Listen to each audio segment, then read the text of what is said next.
With all the talk of Sydney's second airport, it's forgotten that our first airport is still operating successfully. It's the airport Qantas used for its first trips to London. But today, the runway is no place for A380s or 747s. Almost 80 years ago, the engines fired up for the first time. Australia's and Qantas's first international flights began.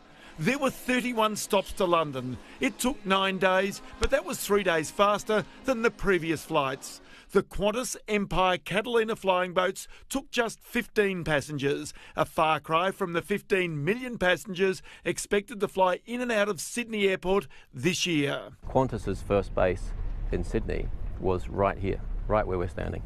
The Rose Bay Airport still operates. Today it handles around 25,000 passengers a year. It's about 75% local, which is, I think, surprising to a lot of people.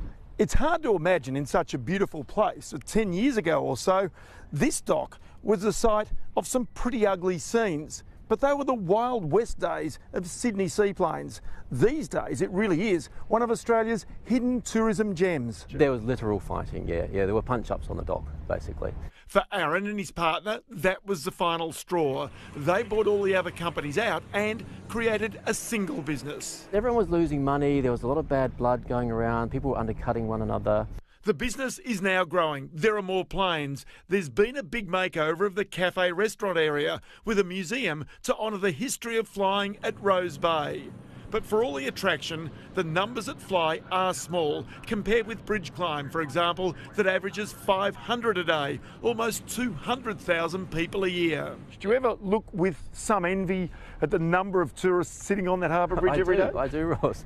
I think every tourism operator in Sydney has some degree of envy towards Bridge Climb. It's a great product. Even on that point, a 15-minute sightseeing flight starts from $200 a person, with a minimum 2 people, compared with the full Bridge Climb that starts at $253. People will stretch their budget to do their bucket list items, and to see Sydney from the air as a tourist, that is one of those items. Ross Greenwood, 9 News.